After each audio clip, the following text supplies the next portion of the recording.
तो ये रहा आपका पहला प्रश्न, पेडागोजी से, चाइल्ड डेवलपमेंट एंड पेडागोजी।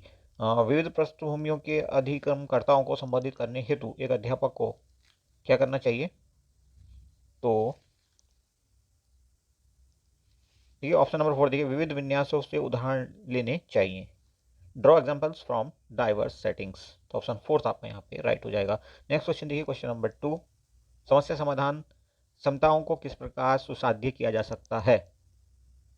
तो यहाँ पे देखिए कौन सा ऑप्शन इसका बेस्ट रहेगा? समरूपों के इस्तेमाल को बढ़ावा देकर, encouraging use of analogies, option 1 is correct. Next question number 3, अधिगम कठिनाइयों से जूझते हुए छात्रों की जरूरतों को संबोधित करने के लिए एक अध्यापक को क्या नहीं करना चाहिए? ये थोड़ा सा ध्यान रखें कि अगर क्वेश्चन में नहीं लगा हो, नो लगा हो, तो उसी के अकॉर्डिंग आप आंसर करें। कई बार आप इसको इग्नोर कर देते हैं और आंसर खामोगा गलत हो जाता है। तो इसका सेकेंड ऑप्शन सही है, शिक्षा शास्त्र और आकलन की जटिल संरचनाओं का प्रयोग करके। नेक्स्ट क्वेश्चन नंबर 4, सृजनात्मकता की पहचान का प्रमुख लक्षण क्या है? तो अब सारी चिंतन, option 4 is correct, diverse thinking.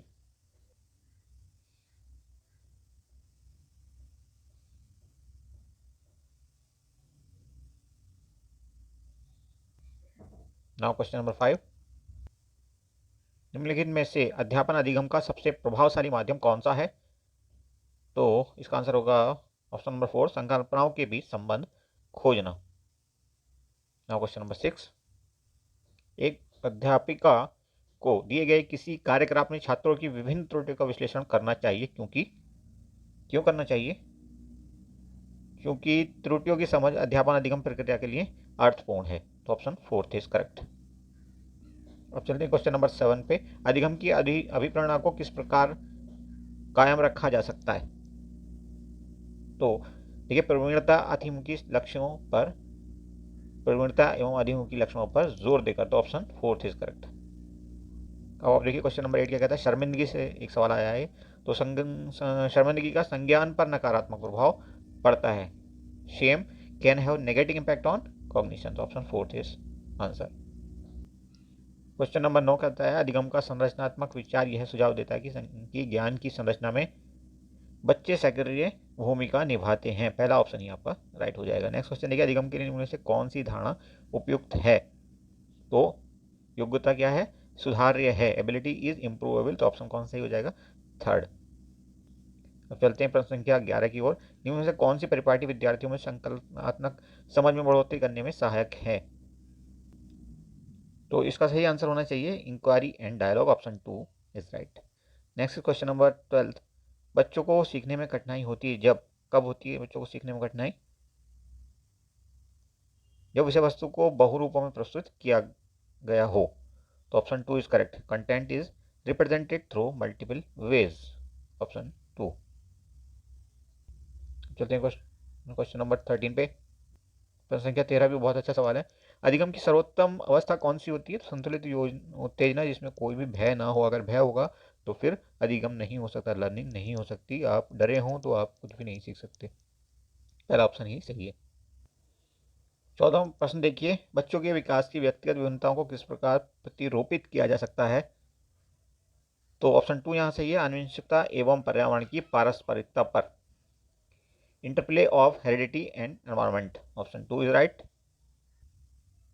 15वां प्रश्न देखिए, एक कार्य के दौरान साइना स्वयं से बात कर रही है कि वह कार्य पर किस प्रकार प्रगति कर सकती है। वेयोलस्की की भाषा और चिंतन सोच के बारे में दिए गए विचारों के अनुसार इस तरह का व्यक्तिगत वाक्य क्या कहलाता है?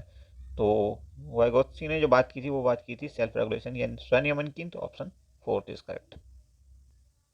प्रश्न संख्या 16, मूल्यांकन पद्धतियों का लक्ष्य क्या होना चाहिए? तो इसका सही आंसर होगा पहला, विद्यार्थियों की जरूरतों एवं स्वयं एवं आवश्यकताओं की पहचान करना। Next is question number 17। यहाँ पे आप देखेंगे कि हमने एक ही ओर के प्रश्न आपको दिखाए हैं। रीजन ये है कि दूसरी ओर के जो पेज है वो हमें सही से मिला नहीं है, तो दूसरी ओर का सही से पूरा दिख नहीं रहा बहुत सारी जगह पर।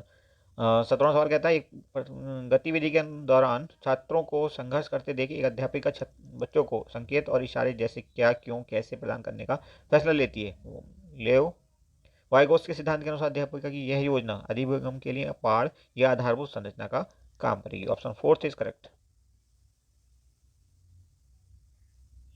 नाउ क्वेश्चन नंबर 18, एक खेल क्रिया के दौरान चोट लगने पर रोहन रोने लगा। यह देखकर उसके पिता ने कहा, लड़कियों की तरह व्यवहार ना करो, लड़के रोते नहीं हैं। पिता का यह कथन क्या दर्शाता है? तो ये बताता है लैंगिक रूढ़िवादिता को, जेंडर स्टीरियोटाइप को। तो option third is correct. Now question number 19 क्या कहता है? एक प्रगतिशील कक्षा में ज्ञान की संरचना के लिए प्रचुर मौके प्रदान किए जाने चाहिए। यस, तो ऑप्शन पहला ही सही हो जाएगा। अब देखिए प्रश्न संख्या 20, लॉरेंस कोलबर्ग के सिद्धांत के अनुसार किसी कार्य को इसलिए करना क्योंकि दूसरे इसे स्वीकृति देते हैं नैतिक विकास के किस चरण को दिखाता है? तो कन्वेंशनल को दिखाता है, प्रथागत या conventional. Option fourth is correct again. अब देखिए 21वां प्रश्न जो है, इससे आसान प्रश्न आपको नहीं मिलेगा। सामाजिकरण पे, सोशलाइजेशन पे बार बार सवाल यहाँ पे आता है, सी टेट में भी और बाकी टेट में भी। तो बच्चों के सामाजिकरण से संबंधित इनमें से कौन सा कथन सही है? थर्ड कथन देखिए, विद्यालय जो होता है वो द्वितीय कारक है और परिवार सामाजिकरण का प्रथम कारक होता है।